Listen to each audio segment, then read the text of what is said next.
রায়গঞ্জ পৌর এলাকার শক্তিনগর ও মিলনপাড়ায় একাধিক গলি ও রাস্তায় জল যন্ত্রণায় অতিষ্ঠ স্থানীয় বাসিন্দারা। এই বিষয়ে মঙ্গলবার বিকেলে স্থানীয় বাসিন্দারা জানালেন, এটা দীর্ঘদিনের সমস্যা। এর আগে সরকারের আমলে আমরা বহুবার এই বিষয়ে জানিয়েছি, তাতেও কাজের কাজ কিছুই হয়নি।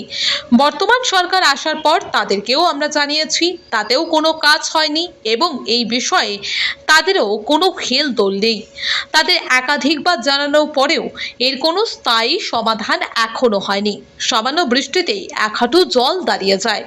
কোথাও ড্রেনের ব্যবস্থা থাকলেও সেটা দিয়ে জল পাসিং হচ্ছে না, আবার কোথাও ড্রেনের ব্যবস্থাই করা হয়নি, যার কারণে সামান্য বৃষ্টিতেই বাড়ির সামনের রাস্তায় এই জল দাঁড়িয়ে থাকে। আবার কখনো জল ঘরের মেঝেতেও ঢুকে যাচ্ছে, তার কারণে বেশিরভাগ সময়ই আমাদের গৃহবন্দীর মতো থাকতে হয় এবং ভারী বর্ষায় আরো ভয়ঙ্কর পরিস্থিতি তৈরি হয়। বাচ্চাদের স্কুলে নিয়ে যাওয়ার ক্ষেত্রে ভীষণ সমস্যায় পড়তে হয়। সামনেই দুর্গাপুজো আসছে, সেই সময়টাতেও সামান্য বৃষ্টি এলেই এই জল দাঁড়িয়ে যাবে। ফলে নতুন পোশাক পরে, নতুন জুতো পরে এই জলের উপর দিয়ে হাঁটা দায় হয়ে পড়ে। তারা আরো জানালেন, এই জল জমে থাকার ফলে বিভিন্ন ধরনের সাপ পোকামাকড়ের ভয় থেকে যায়, কখনো সাপ বাড়ির ভেতরেও ঢুকে যাচ্ছে। তারা আরো জানালেন, দ্রুত এই সমস্যার সমাধান না হলে আগামীতে পথ অবরোধে যেতে বাধ্য হবেন বলে তারা জানিয়েছেন।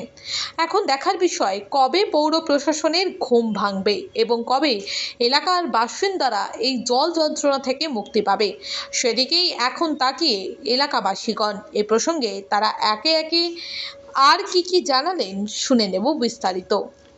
দিদি, আপনার নাম? মমতা দে, কত নম্বর ওয়ার্ড এটা? 7 নম্বর ওয়ার্ড। কি সমস্যা আপনাদের ওয়ার্ডে? আমাদের ওয়ার্ডে বৃষ্টি হলেই গোটা রাস্তা জল, এতটা জল ছিল কমে গেছে, এখন অল্প আছে জল। রাস্তাঘাটে যাওয়া যায় না, যাওয়া আসা করা যায় না, বাচ্চা কাছে স্কুলে যেতে পারে না জলের মধ্যে দিয়ে। রাত্রিবেলা আমরা বেরোতে পারি না, রাত্রিবেলা সাপটা ঘুরে। ওই দিন তো আমার রাত্রিবেলা আমার পায়ে সাপ কাঁচায় ধরছিল এইখান থেকে। গোটা রাস্তা দেখেন জল, একদম ঘরে গেট অব্দি জল। কিন্তু এই যে পৌরসভা থেকে বিষয়গুলো দেখছে না? না, পৌরসভা থেকে কেউ দেখছে? আগে তো এমনি রাস্তাটাও তো পরিষ্কার হয় না, দেখেন তো কি জঙ্গল রাস্তা দিয়ে। কোনো পৌরসভার লোকই এখন আসে, আগে আসছে, এখন তো আর আসেই না। এই সমস্যা কতদিন থেকে? অনেক দিন ধরে আমাদের প্রত্যেক বছরই জল, বৃষ্টি হলেই জল হয়ে যায়, এই রাস্তা ডুবে থাকে। আমরা জলের মধ্যে যাওয়া আসা তো কি চাইছেন আপনারা? আমি চাইছি রাস্তাটা যাতে আমাদের উঁচা করে দেয়, ড্রেনটা একটু উঁচা করবে, রাস্তাটা উঁচা করলে যাতে আমরা যাওয়া আসা করতে পারি, এটাই। আপনার নাম? আমার নাম পুরতোষ সাহানি। কত নম্বর ওয়ার্ড এটা? এটা হচ্ছে 8 নম্বর ওয়ার্ড। কি সমস্যায় রয়েছেন আপনারা? আমাদের সমস্যা স্যার হচ্ছে, আগে যা হচ্ছে এখানে 12 মাসেই বলতে গেলে বলছে জল থাকে।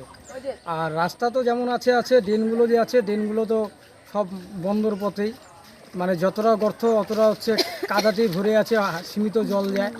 এই জন্য আমাদের হচ্ছে পূজা হোক পালি হোক, সবসময় আমাদের বেশি সময় জলই পাড়াতে লাগে। আর সবচেয়ে বড় সমস্যা হচ্ছে পোকামাকড়, মানে যেটাকে সাপ বলি। হ্যাঁ, এটাই হচ্ছে বড় সমস্যা। কারণ এই পাশেও গর্ত জায়গা আছে, বাড়িঘর নাই, নোংরা কচুরিপানা থাকে, মানে পুকুর টাইপের।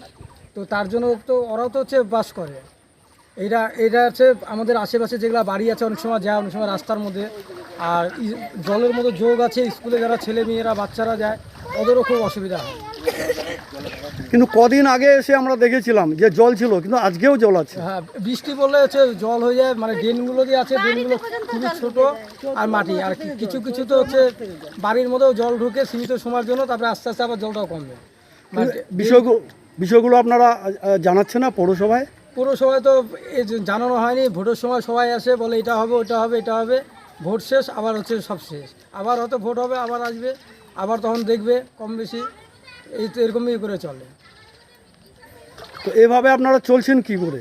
এইভাবে আমরা তো খুবই অসুবিধার মধ্যে চলি। এবার আমাদের থেকে তো বাচ্চা কাচ্চা, আমরা যেহেতু বড়, আমরা হচ্ছে যোগ পোকামাকড় এগুলো তো একটু এড়াই, একটু সাবধানভাবে চলি। বাচ্চাগুলো তো আরও অসুবিধা, যেরকম ছোটো বাচ্চা, ওদের তো জ্ঞান বুদ্ধি ঠিকঠাক হয় না, ওরা কী করবে? তো পৌরসভার কাছে কি চাইবেন?